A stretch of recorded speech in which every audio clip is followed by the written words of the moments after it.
Hello, welcome to Late Night Creations.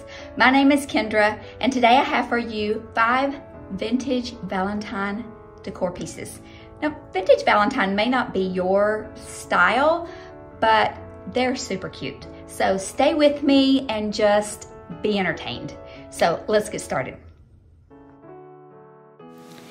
This first DIY, I'm starting with a tin that I got some tea in. And I always keep this stuff because I'm a hoarder, and I'm just going to take a sandpaper block and just give this lid just a little bit of sanding so that the paint will adhere a little bit better.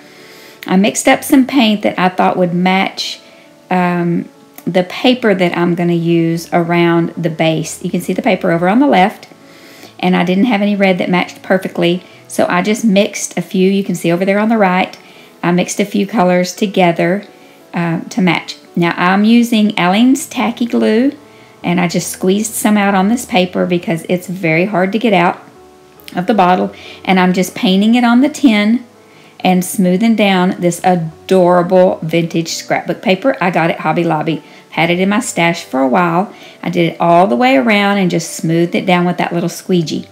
Now I'm taking this Mod Podge and I'm putting it over the paint so that it doesn't scratch off. I did 2, maybe 3 coats of paint on the metal part. Turned out really pretty. Okay, then I have a little knob that I had in my stash. I'm not sure why I'm showing you all the details of the Mod Podge. You all know how to put Mod Podge on your projects. Okay, had this little knob that was in my stash. Have no idea where it came from or what it came off of. It's just, you know, some of that junk that I keep. And I'm trying to figure out which drill bit is the right size to drill a hole in the top, because we're going to make this a little knob on top. And then I'm going to put my little, try to find the center. I eyeballed it. Then I decided I better get my measuring tape out and make sure, and guess what? I did pretty good. It was pretty close. So then I drilled the hole in the center, and I took my little spatula, kind of mashed that down a little bit, which isn't really going to matter if it's smooth because we're going to have that knob will cover it up. Then I had to use a lot of little washers and a bolt, not a bolt, yeah, not a bolt, a nut. Okay, spit it out. On there to take up some space because my bolt was too long. And I just used stuff that I had in my stash. I didn't want to go buy anything. So I had all that in my little, I have a little caboodle that has a lot of bits and pieces in it. And there you go. Look how cute and adorable it is. But just to make it a little more vintagey and a little more, you know, me, I decided I was going to use some of this cotton lace that I had in my stash from Dollar Tree. And I love this. I found it and I bought several rolls of it because I love this little ribbon. I started putting my glue on the lid and doing this, and then I decided it was easier. It made more sense to put the glue on the ribbon part and, excuse me, put it down. So that's what I did all the way around the top. Nope, had a little bit of something on there. Then I used my little vacuum to clean it up. I'll link that little vacuum in the description box below because it's USB charged instead of batteries, and it's amazing. I had the the ladybug one for a couple years, and it was great. It's great too, but I love this one even better. Made a little bow, glued it on there, and this is done. How easy was that, and how cute is this little vintage tin? Let me know what you think about this one. This video is part of a Valentine's Day crafting playlist. Sammy over at Unicorn Dust Designs got a bunch of us crafters together. There's about 10 of us, I think, that are participating, and we are going to put together a bunch of Valentine DIYs to hopefully inspire you to create some beautiful things to put in your home. So check out the playlist that will be linked below. Okay, the next DIY I have for you, I think turned out adorable. These are a couple of the smaller tags, or medium-sized tags we'll call them, from Dollar Tree. I had these in my stash, but they have them every year. And we are going to use the back side. So the front side I'm just going to cover with some of this craft paper, wrapping paper, whatever you want to call it. You can cover it with whatever you want. Or if you want to sand all that glitter off or take the time to wet that and peel it off, however you decide to use these Dollar Tree pieces is up to you. And then you can sand this off if you want, but I find it much easier to just use your X-Acto knife. Unless you have a little glue that seeps out, then it's a little more difficult. But I just cut right through the glue. And voila. Sometimes there's a little piece of it that will come up. Just stick a little more glue under there and press it down. We're good to go. So I did that to both of them. And then after I do that, then I'm going to put a little bit of this wood filler. You could use spackling, whatever you have on hand. And I do it after I cover the back so then it doesn't keep going all the way through. Then I'm just going to sand it down smooth. And then I'm going to give it, I'm going to vacuum up all my little crumbs with my little vacuum cleaner, middle tabletop vacuum cleaner. It's so handy. Then I'm going to take some white chalk paint. This is, I believe it's Rust-Oleum. I buy it in a quart size, and then I put it in these little containers because it dries out really quick if you keep opening the container. And sometimes I have to water this one down to get it, back to consistency. So I did, I think I just did one coat on each one of these, and now I'm taking this, I mixed this color because the color that I loved got ruined when my paints froze in the craft cottage. And then I'm taking some antique wax with this chippy brush, and I'm using a really light hand and dry brushing it. Just do it however much you want. Then I'm taking my scrap of old t-shirt and I'm rubbing it down really good, and it gives it a really nice finish when you do that. It just smooths it out. I cut this Be Mine decal out on my Cricut, and I'm just going to place it on one of these tags. I used the typewriter font because I think it looks vintage. Looks a little old-fashioned, vintage, like me. I remember when this was the style. Unfortunately, I'm that old. I'm just going to glue these two together, put a good amount of hot glue there so it will stick, and the hot glue will hold it good because we put that paper on the back. And then I have this little vintage Valentine. Look how adorable it is. And yes, these were the kind of Valentines that I gave my friends when I was little. And look, I just dropped it in the glue. No worries, we just wipe it off. I could have edited that out, but I want y'all to see that, yeah, I'm pretty clumsy. Using the Aleene's tacky glue, I just squeeze a little bit out. I like to apply it with a paintbrush so we don't have any globs. It's all nice and smooth. You get a nice smooth finish on the back. And then I'm just going to glue it down here. Sometimes I use the little squeegee, but this pressed out really nicely. Now, if you wanted to, you could Mod Podge over top of it, but I didn't feel the need to. I didn't show you that I made that bow. I just laid out a bunch of ribbons and tied them together. Okay, our next DIY. This one was super fun. I really enjoyed it. I cut a bunch of skewers. These were the long ones, so they were a little fatter. I made myself a template with a heart, and I traced around it. And I made the lines pretty nice and dark and thick and made sure that I could see them on each one of the skewers. And I put it on this painter's tape so that they would all stay in place. And then I'm taking these miter shears, and they were key to this DIY. And then I'm cutting on the angle of every one of these and then taping it, putting it back down on the tape in order so that I don't lose my shape and get all confused, because it doesn't take much to confuse this blonde. See, you can already tell I put that piece on upside down. Okay, so I'm not going to show you every single cut, but I'm going to show you a few to get started, and then I'll show you how I did those at the top. But this was super easy. These miter shears cut through these really easy. Sometimes some of them were a little more difficult, and I just put the end of the miter shear on the table and smash with my top hand. I'm not sure why I put that up higher. Not a lot of rhyme or reason to some of the things I do. They did kind of go flying all over the table, but anyway. So I just kept going up, pick one up. It really was pretty fast. I did speed this up, so this is in fast motion, but it really went pretty fast. And here you just cut that piece, lay it down, then cut the other side, and just lay them out. Then I cut a template for the back side to glue them to. Keeping them on here so I can kind of keep myself straight. I'm going to get back to that Aleene's Tacky Glue, making sure it fits, because I have been known to it not to fit. So I'm just going to put a bunch of that glue on there with a paintbrush. I'm going to smear it all out so I get a nice even coat. And this stuff, if you've never used it, it's amazing. It is super sticky. Now I'm going to glue these on, and then I decide, of course I'm going to use my handy dandy tweezers. I decide that I'm going to put a little bit of glue on each one in between so they kind of stick to each other as well, because I don't really want these going anywhere. And then I put a little bit on another piece of paper so that I can have enough to put in between them.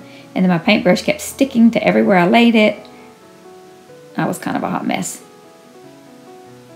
But once I got the hang of what I was doing, this part went pretty fast too.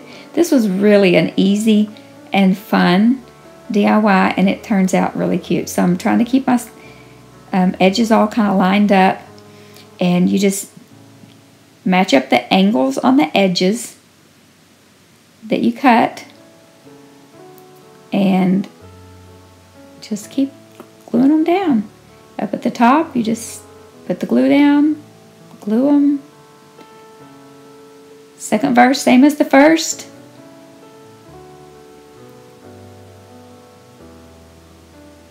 Ta-da! And I did put a little bit of glue on top. Then I put some pink paint. This was, I don't even know. This was the one I got from Michael's. It was in one of those, I don't even remember the brand name of that. But anyway, any kind of pink paint that you like will work for this. And you're really not going to see that cardboard much, but I did go ahead and paint it. And I just gave this one really nice coat of paint. And then I took, I think this is, I don't know, territorial beige maybe. I don't know. It's a light brown. You know, just use whatever colors you like. Whatever colors suit your fancy. I just look at my paints and decide what I'm going to use. So I just kind of dirtied it up a little bit, made it look a little bit old, and then I wanted a few little highlights on it. So I took this, maybe this is the territorial beige. I don't know, warm buff. I think this is warm buff. And just dry brush it on there a little bit. As much or as little as you want. Maybe you wouldn't want to do that at all. Okay, I've had this in my stash a while too from Dollar Tree, and I just dismantled all the little pieces to it, and I'm not worried about that being rough there. And then I measured. Then I measured from the 1 to the 6, so it was 5, and I didn't measure it right, so I had to go back and cut some more. That's the story of my life. But I just used the glue stick. I'm making sure it fits because, you know, measurements are not really my thing. My husband doesn't really come out to the craft cottage to help me. If he's in, when I had the craft room in the house, I could just holler at him and he would come help me with measurements. But this was an easy measurement. I'm being silly, but okay. Glue stick, glue it down, easy peasy. Get my little squeegee because I love that. It helps spread that glue underneath really well. Glue that down. I love the fact that the gold frame matched perfect with that little bit of gold that was in the scrapbook paper. And then I'm going to take one of those tumbling tower blocks from Dollar Tree, glue it to the back of this heart, glue the heart to the center of this frame. And really that's all you would have to do. But I wanted to make it a little more vintagey. Is that a word, vintagey? You can just add Y to any word as far as I'm concerned. And so I'm going back to this beautiful soft cotton lace ribbon. And I used to do this more like in the 90s to all my picture frames. I would put a bow and lace and little baby's breath and everything on my frames like this when I've crafted.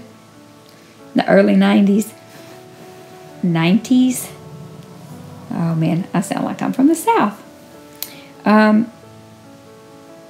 Anyway, I digress. I'm so distracted. So I'm just gonna, you can see what I'm doing. I don't have to explain to you what I'm doing. I think this makes it look a little more vintage shabby chic maybe. I'm a shabby chic girl all the way. I love it. That's my style, more country shabby chic rather than Victorian shabby chic though. I like that too though. I like shabby chic. So then I'm going to glue the little bow on there. It was just a simple little bow I made with 2 little loops. I usually do the little finger bows on my finger. But I don't want to waste time showing you that because we have better, cuter things to make. So let me know what you think about this one. I think you should definitely try the skewer heart. Okay, this next one was something I had picked up at a garage sale when we were in Oklahoma. I got this thing for 25 cents, y'all. And I just took all these letters off, and I did not need this for a classroom, so I took all these letters off. They were really easy to get off, but I'm so scared when I'm doing this that it's going to give way and then I'm going to hurt myself. So I'm always really careful. I've hurt myself plenty of times in the past, so I tend to be a little more careful now. Because, you know, if that gives way and then, bam, it hits my other hand, that would hurt. Okay, so I took them all off. Then I took it outside and used my little orbital sander and took all that off. It was really quick.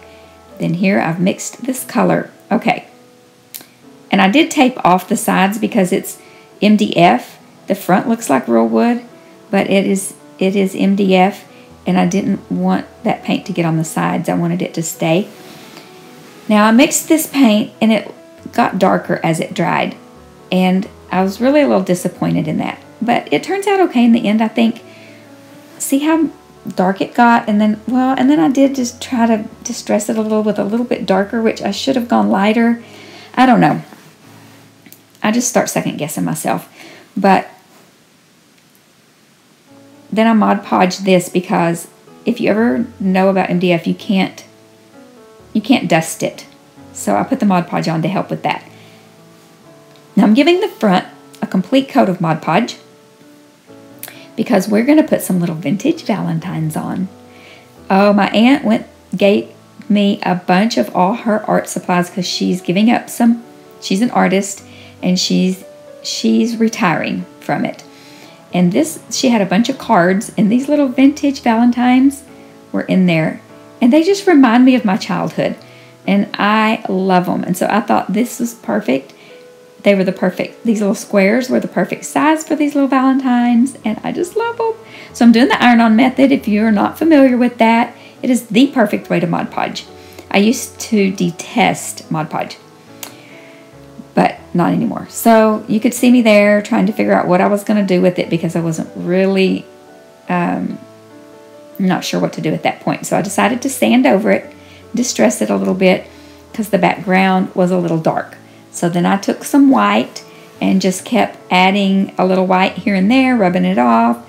You know, I already have that Mod Podge on, so it's hard to dry brush onto it when the Mod Podge is on there because it's a slicker surface.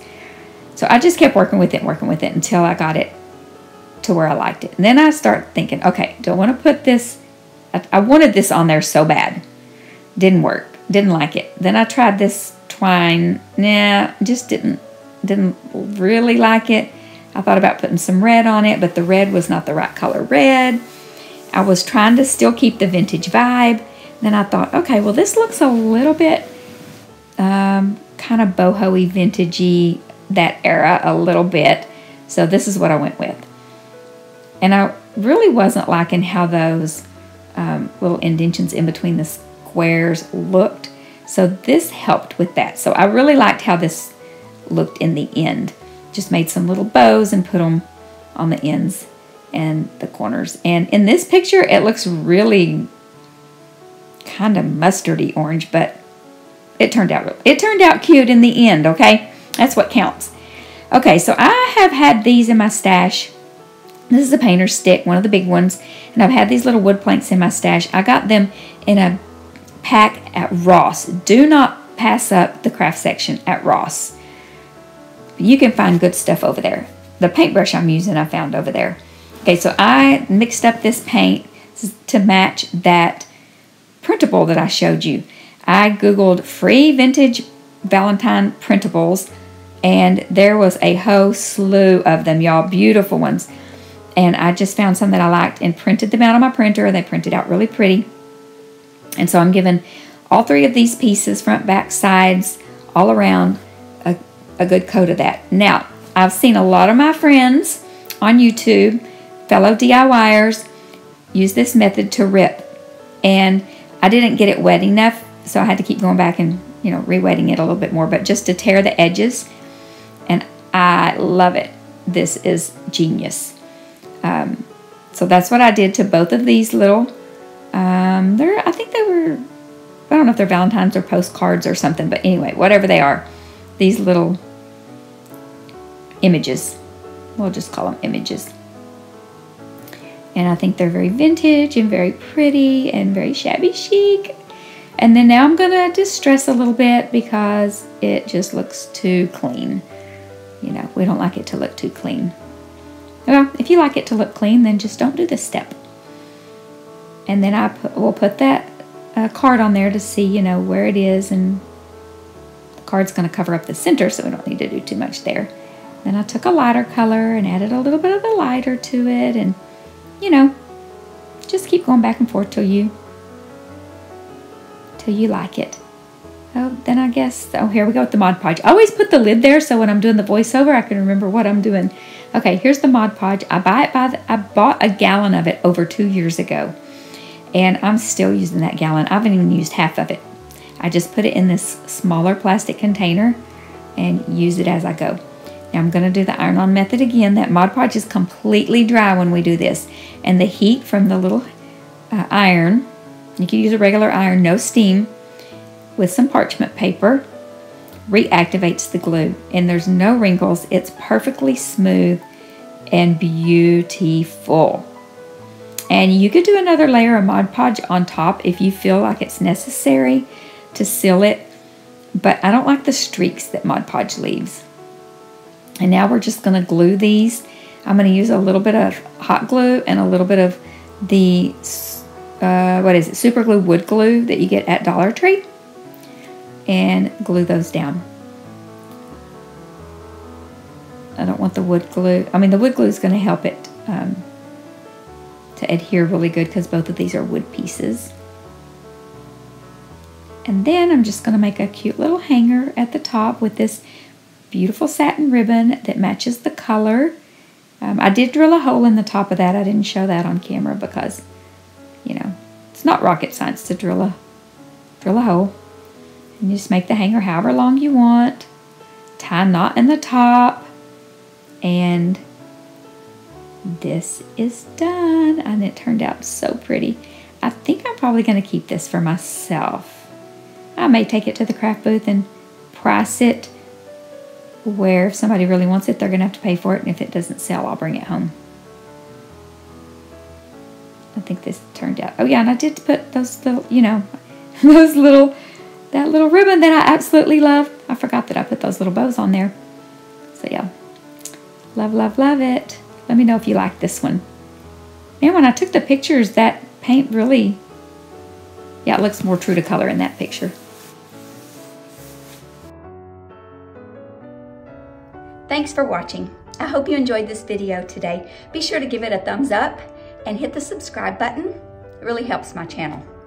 Remember to be still and know that He is God.